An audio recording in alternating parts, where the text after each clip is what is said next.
Hello everyone, welcome to EduTap and welcome to the success story session. So today we have with us Miss Nehal who has cleared the RBI Grade B examination.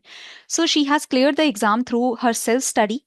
So today she will share with us her strategy that how she was able to clear the examination through the self-study, as well as she was also working in the bank while she gave the RBI Grade B 2025 examination. So she was a working aspirant. So today we will get to know her strategy as well as we will celebrate her journey of clearing the examination. She also scored exceptionally well in the interview. So you will learn a lot in today's session. So welcome to the session, first of all, Miss Nehal. Thank you so much. Thank you for this opportunity. And congratulations for clearing the examination. How are you feeling? Thank you so much. I think it's a sense of relief more than happiness. Now I'm little feeling has sunk in, but yeah, it's a happy feeling to be. And how did you like? You were the one that saw the result, or some family member? No, actually, I was just back from office, and one of my friend called me that what happened. The results are out, and I was not sure that. Oh, really? So I just for 5 to 10 minutes, I was not able to even like log in the page and not be able to see the PDF. But yeah, after a lot of struggle, I was able to see my roll number, and it was kind of sense of relief. Yeah, finally, I saw the roll number that I was waiting to see since many years. Okay. So first of all, can you share your education background with the students? Okay, so I basically hail from a very small, quaint city of Hanumangarh in Rajasthan, and I've done my schooling from there. Later, I moved to Delhi to pursue my graduation in economics honors from Shri College of Commerce in Delhi University. And later, post which I worked briefly with the Directorate of Economics and Statistics under Government of Rajasthan, and simultaneously I completed my masters in economics from distance education. I have also qualified NET in economics, and then I was working currently as an officer in a public sector bank. Okay. And like, how did you get interested in the RBI Grade B examination? How did you get to know about it? And since when you started preparing? Okay, so very from my childhood only that I was very sure that I always wanted to get into public services. So, but while in college, I was in SRCC, I got to know that I was more inclined towards finance and economics and basically the policy making part of it. And then I got to know about the RBI and this examination, the profile of the job that it gives, and the kind of avenues that it opens up for an economics student like me. I think I got very inclined and interested towards this opportunity. And right after my graduation, I decided that this is something that I really wanted to do.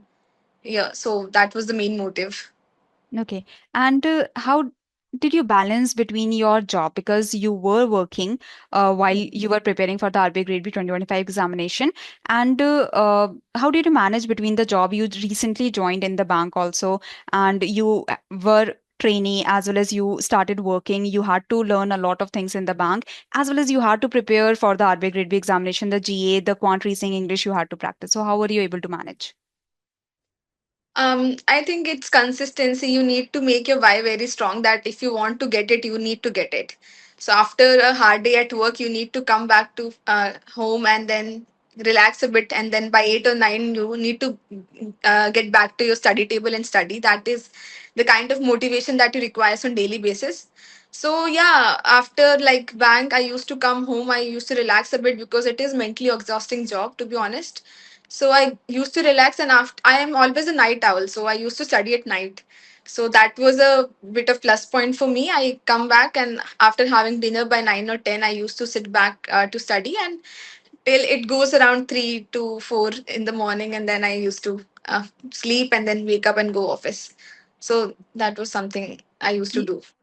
You talked about consistency, but there are some days that feels very hard, like maybe a Yeah. long day at work, or maybe just you are feeling exhausted after studying for long hours. So, were you able to maintain the consistency in the way that you were studying daily, or were there days where you skipped studying? Yeah, it's a very human nature that there would be some days that you would not feel like studying. I will make sure that I used to do daily current affairs. That was the one thing that keeps the consistency alive. Yeah, but there was days that I was not able to study. I would really feel that no, this is not the day to go study. So yeah, that keeps happening, but you need to keep yourself motivated. So when the weekend comes, I used to like supplement those hours and give my best in the weekend. So yeah, that keeps happening. It's quite human nature. So Okay. Now, as I think you have given your first attempt in the RBI Grade B examination in 2023, and yeah. then in 2024, you again gave the attempt, but that was not a serious attempt that you were able to give.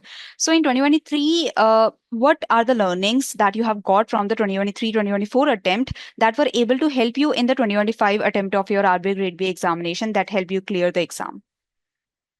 So in my first attempt in 2023, I think I prepared very well.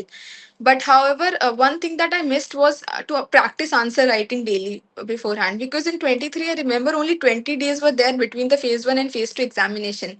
So that is a very less time to prepare answer writing after the results were out. So I think that was the one reason I was not able to qualify the phase 2 by 1.75 marks. However, I got to know that my strategy was right. What I needed more was practice. So that was something I lacked a little bit also to approach how to approach the question. Firstly, I was focusing mainly on the quality of the question. I neglected the quantity or the word limit. And then I realized RBI is that exam where quantity also matters a lot more than quality. You need to be adhering to the word limit, and you need to require to attempt at least 90 to 100% of the word limit that is asked. So yeah, that was one of the major learning that came from my first attempt. Okay, so in the first attempt, you were able to clear the prelims, you were able to clear the phase one, and in the phase two, you were not able to clear due to 1.75 marks, Yeah. right? Okay, so in the like when you are not able to clear the mains, were you feeling down or were you analyzing the situation that okay, where did you make the mistakes? Yeah, as every human, that is a tough situation to be in, because when you lose out from such a small margin, you start questioning yourself what did go wrong and what were the faults in your preparation. Yeah, for a few days it was really hard situation to be in, but then I sit back and decided what were the things, and I knew that my practice was not much, as somebody else was preparing much harder than I was. Yeah, so I decided that yes, for my next attempt I need to practice a lot for my answer writing. So yeah, it suffered some days, it was tough, but then I had to gather myself. Okay. And it is very important to analyze, like whatever mocks you are giving, whatever attempts you are giving, you have to analyze that what are the previous mistakes that you have done so that you can improve. And through Yeah. improving, you can clear the examination. Now, coming to the next question, like you are from a very good college and your peers might be working in corporate, like in private sector, they might be working in good positions and they might be studying abroad or studying the, like doing the higher studies and such. So did you ever feel like that you are leaving out because you started your preparation since 2023, 2024, then you gave the 2025 attempt. So in the meantime, do you feel that okay, you are leaving out and you are not able to join the private sector or you should join the private sector and such? Yeah, that is the feeling that constantly comes upon whenever you open your social media account or LinkedIn, you go through many people's success stories and everything.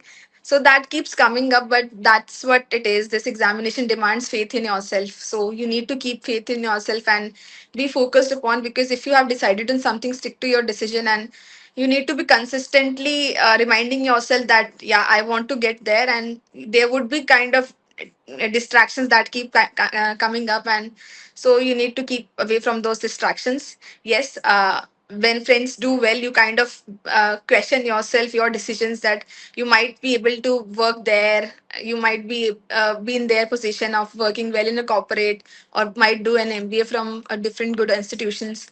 But yeah, that these questions are secondary. If you are like, if you're determining to do something in your life, that you want to get into RBI, you need to stick to it. You need to work hard towards achieving that. So Usually, there is a lot of discussion that goes about the internal and the external motivation, na? And yeah, especially when you see other people succeed, especially your friends that are succeeding. So, like the feeling of jealousy do creep in. Not jealousy as say as per, but maybe the feeling of being left out.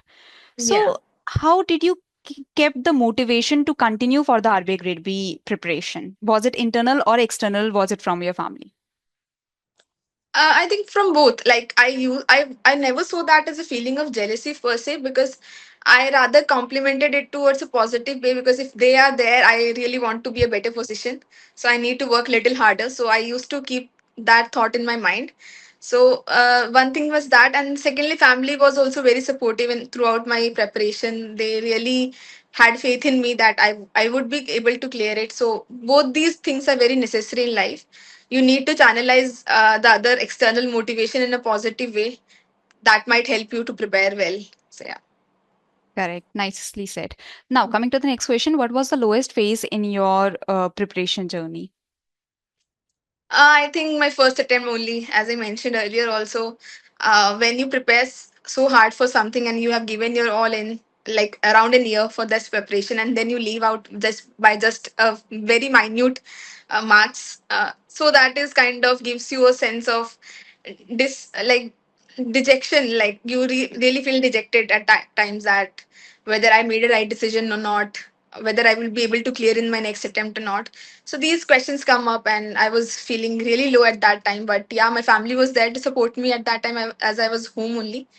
Yeah, so after a few days, I was able to like gather myself, and I was able to study again.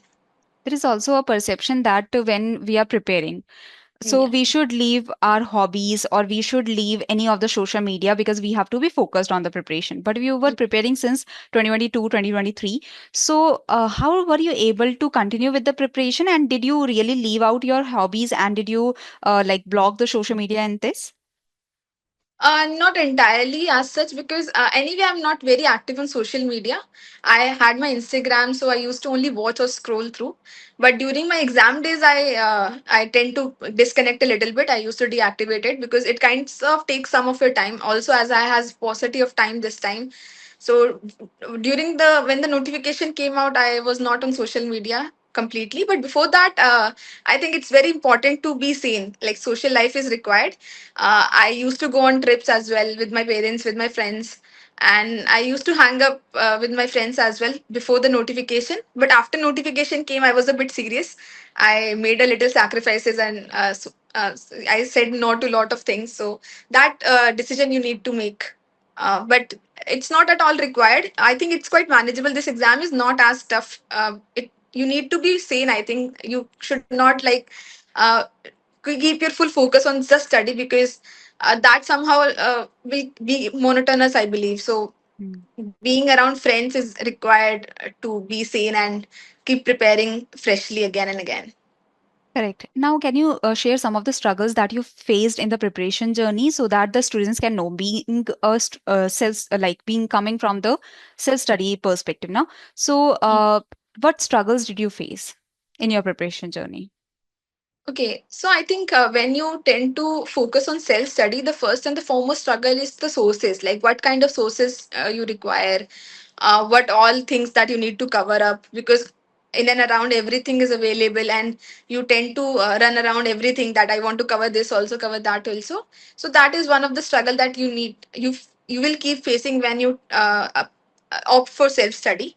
But that is where it is required that selective study is very important. You need to select your sources very precisely, that what works for you. Self awareness is the key. If you are self aware what works for you, and what kind of preparation you want from yourself, is something that uh, is very crucial when you offer self study. So keep your sources limited, I believe, but take and revise those again and again.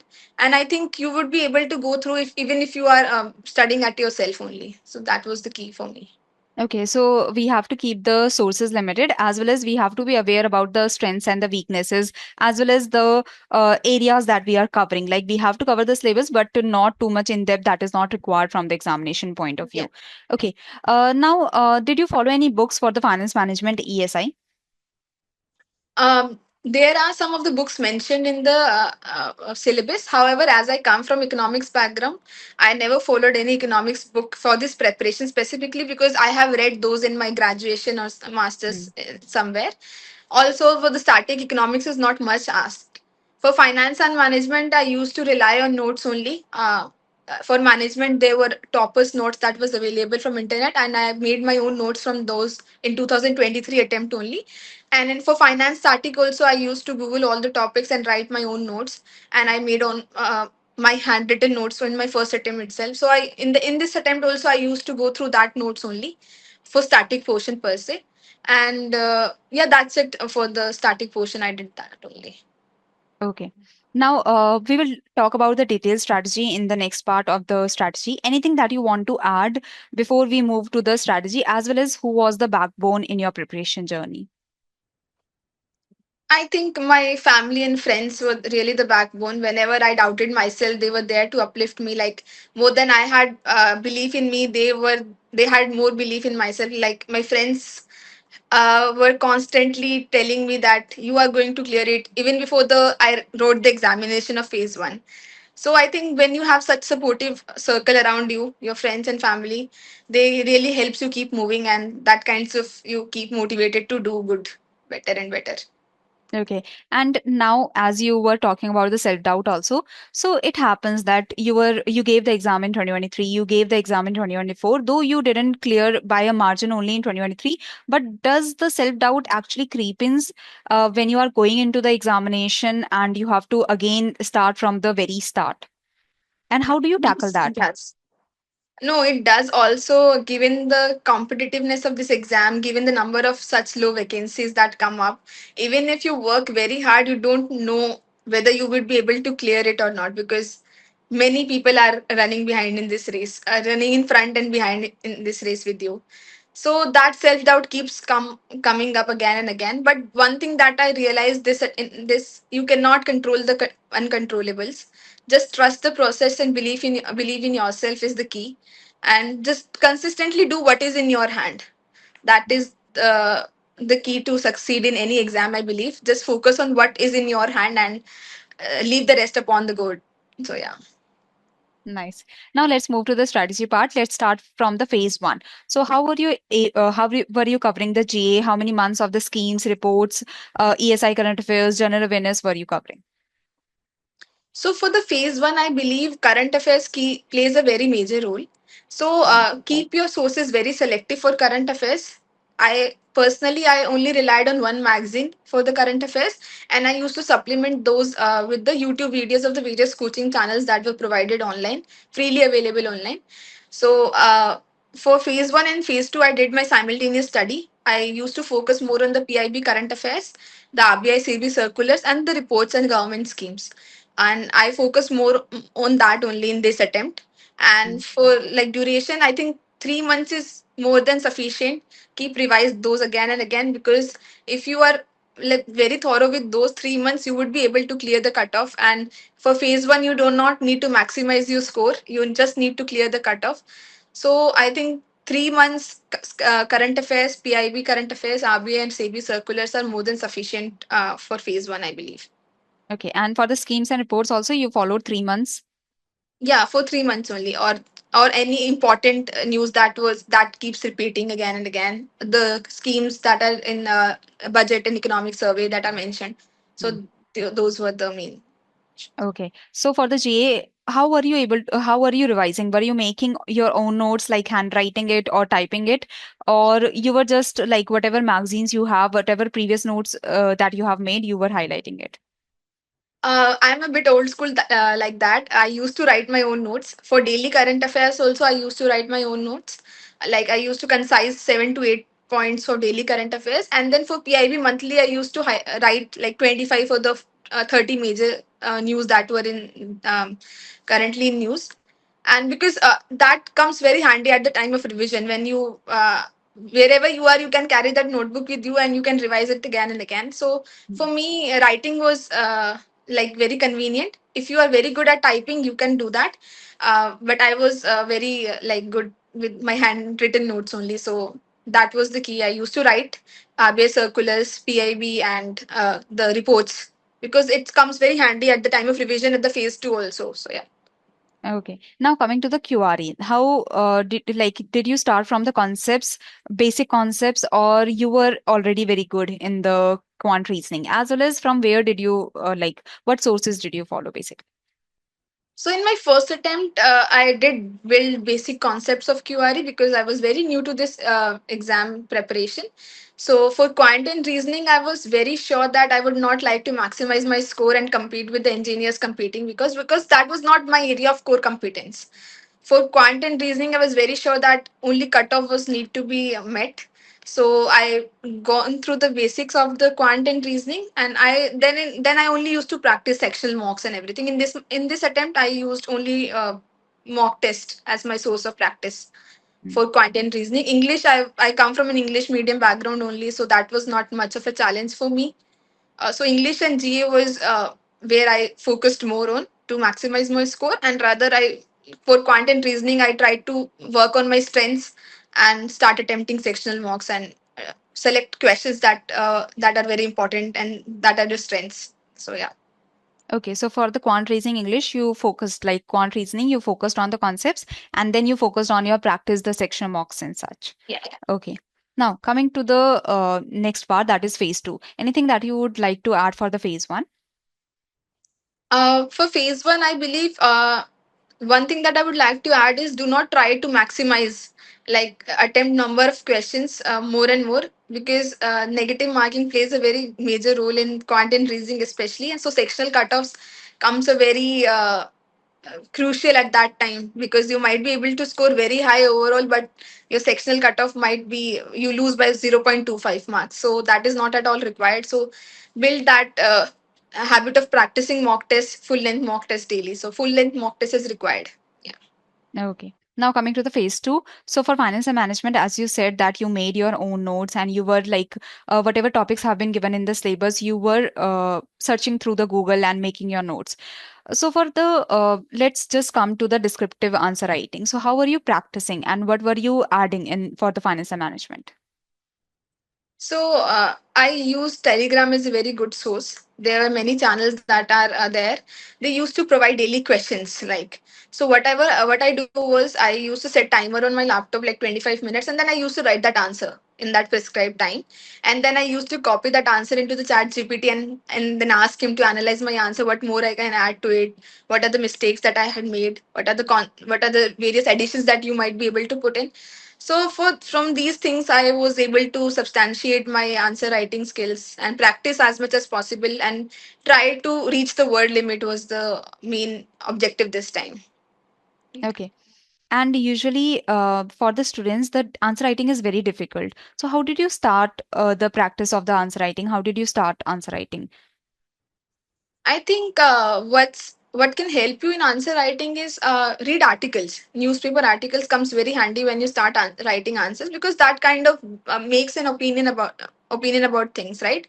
So what I used to do is there are various telegram groups that provide cutout of an articles highlighted and then highlight the important things on that. So because I do not have much of a time to read the entire newspaper, so I used to go through that articles and then I build my own opinions. So when you read around 10 articles a day, you automatically are able to write answers. So that comes very easy. When you start reading, you will end up writing also. So read more and more, then you will be able to, I think, write answers very well. Okay. Now coming to the ESI, that is like 70 to 80% it is current affairs based. Only 20% we can say it is static. So how were you able to cover the ESI part? How were you able to cover so many of the schemes, reports, and the different articles for the ESI? Um, ESI is a very bouncy subject, to be very honest. From the last many years, as we see, it's not very scoring. So it's quite uncertain however much you practice, the questions might come from any other league. You never know. So the first and foremost thing that is very important for ESI are the reports and the government schemes that you need to be very thorough with. So for the government scheme, I used to like focus on the last 6 months that were in the news. Um, I used to make my own notes of the government scheme, like one pager notes, and I used to like eligibility, outlay, and all different things. And I used to revise it again whenever I get time, like 5 to 10 minutes. I used to revise it because many questions in these times from government schemes are very like application based are asked. So government schemes is very important for the objective perspective, and then reports come for the descriptive perspective. You need to go through the reports, try to like read the original report if you have the time. But if you do not have the time, you can obviously go through the coaching materials that are provided by various coaching institutions like yours. You can go through them and then make your own note or make your own like pressy of that report, whatever you feel like. So yeah, that is the key from ESI. you need to practice more and more. Like objective practice is very important in ESI, and you need to make sure that what questions need to be left out. In ESI, there are high chances that you may get into the trap of negative marking. So that is very important to select your questions very wisely. Okay. Now you said that some of the reports like they are provided, but they are very lengthy, so many of the students might not go through it. They can go through the coaching materials. But how were you able to like? Were you reading the complete reports as a student who was doing self study? No, no. As I was working, I did not had the time to read the complete report. What I used to do was I used to go through the videos first, and then I used to Google it. So there would be some coaching that have provided a PDF version in very small, in brief manner, and then I used to make my own notes to able to recall that very easily. So that was the key. Okay, so you used many of the freely available YouTube videos. Yeah, yeah. Yeah, okay. Now let's move forward with the next part, that is interview. We have discussed about finance and management. We have discussed about ESI, English descriptive also. Were you practicing a lot for English descriptive? Not really, like very, because if, when you practice descriptive for finance and management, English practice goes hand in Mm. hand only. Yeah, there were some of the topics that I prepared the content beforehand only. Like there are some questions that keep repeating, like climate, gender, and everything. So you should have a basic material in your hand before you go to the examination. So that I used to do. One thing that for English I would like to mention is that keeping your strategy while attempting the paper is very crucial. So what I did in this attempt was I attempted the Prezi first, because that is very easy to score. So attempt the Prezi first, and then I attempted the reading comprehension, because somehow because that is also very scoring. If you are able to attempt all the questions, you are able to secure a good number of marks for yourself. And then I used to leave essay for the last, because that is something that is in my hand. How much time I want to devote to the introduction, conclusion, and body. So that was my strategy of attempting the English paper. Okay. Now we can move towards the interview part. You got 59 marks out of 75. So that is exceptionally well, I can say. So why do you think that you got such high marks? What differently did you do? I think, however cliche it sounds, biodata is very important, because that is something that enters the panel members before you enter the room. And that biodata kinds of make the first impression of you. And mind you, you do not get a second chance to make the first impression. So your biodata is very crucial. So make sure that you give them in those 4 pages very nice, something substantiate that they devote their 25 to 30 minutes on you.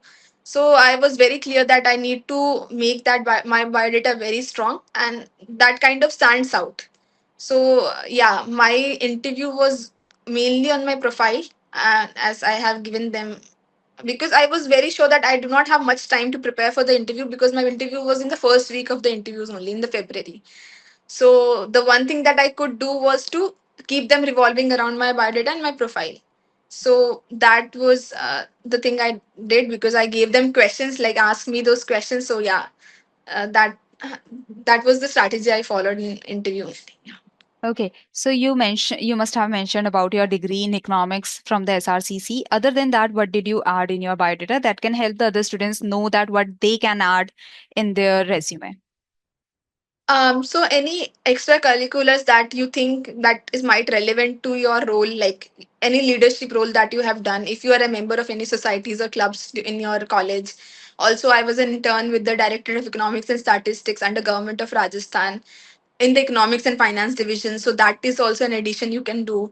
Also, if you do not have any substantiate thing to add into your biodata, do some courses online that are available in the field of economics and finance.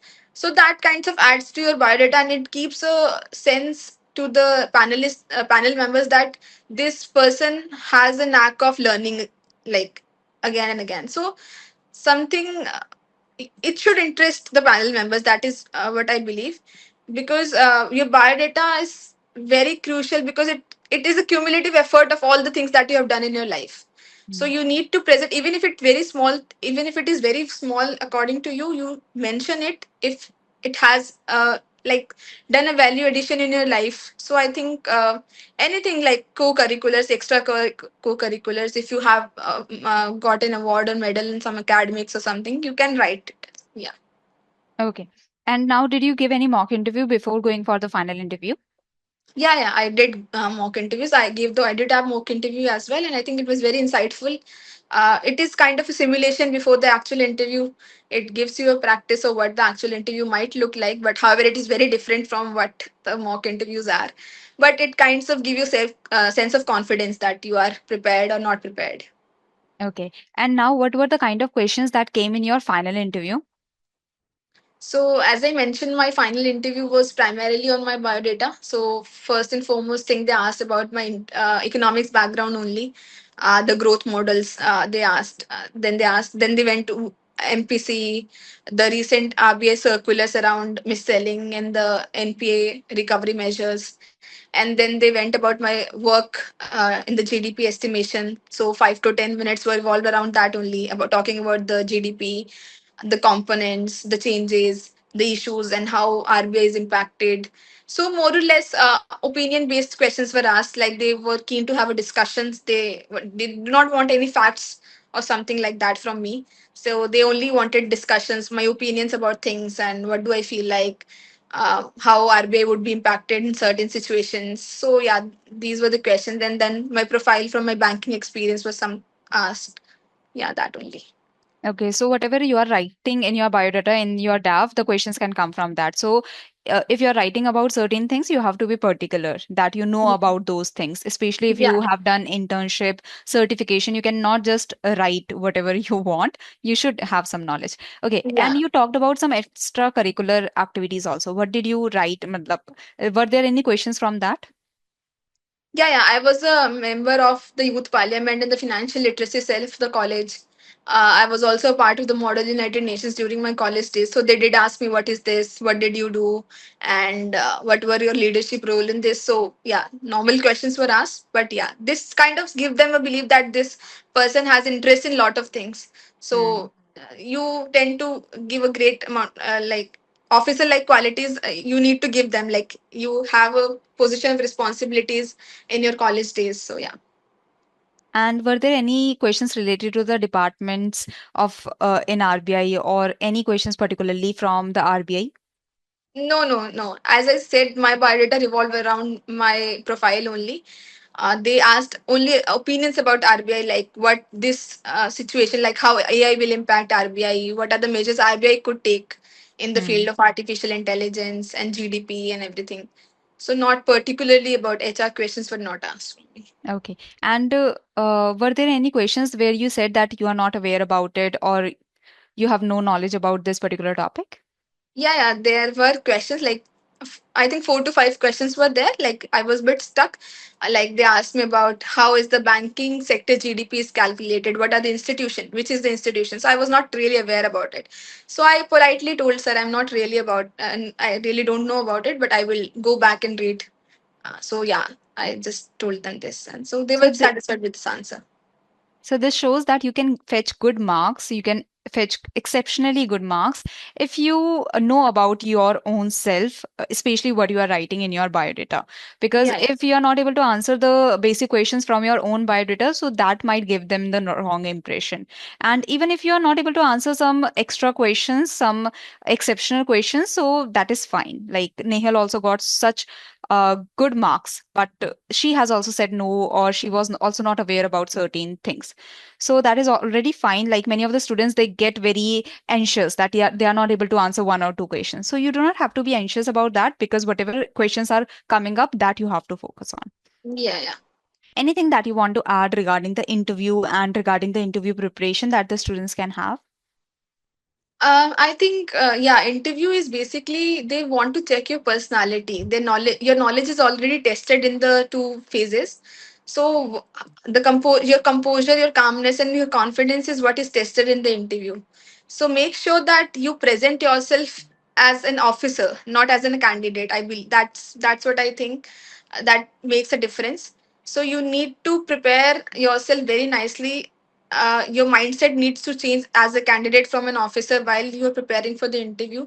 So that is the key. And even if you are not able to answer certain questions, keep your composure, keep your confidence, because that is ultimately what is tested. Your knowledge has been tested, and you are not like Einstein or something, that you may know everything of this word. So that is not an issue. If even if you don't know the answers, just politely refuse.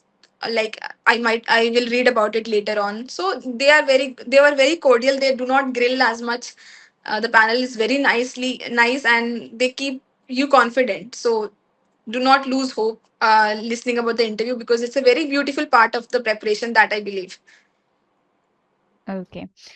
So that is all. That is, you need to have confidence on yourself, especially going in interview. You have to remain calm and composed. Now, Yeah. coming towards the end of the session, any message that you want to give out to the students? The only thing that I would like to tell everybody is keep your why very strong. If you want to get into an institution like this or any other exam that you're appearing for, your whys need to be very strong, because that is ultimately what drives you into the preparation.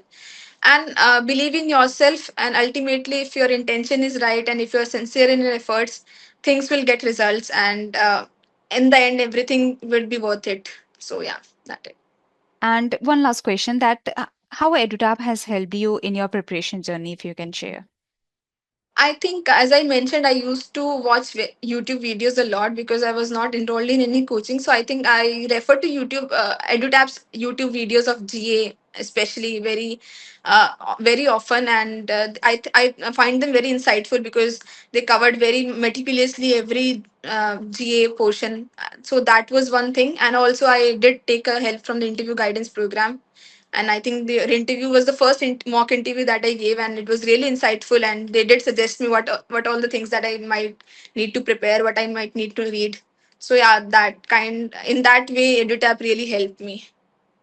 Okay. Thank you so much, Nehal, for joining the interview. It was really insightful. I hope the students have learned a lot from you. Thank you so much for joining. Thank you so much. It was pleasure talking to you.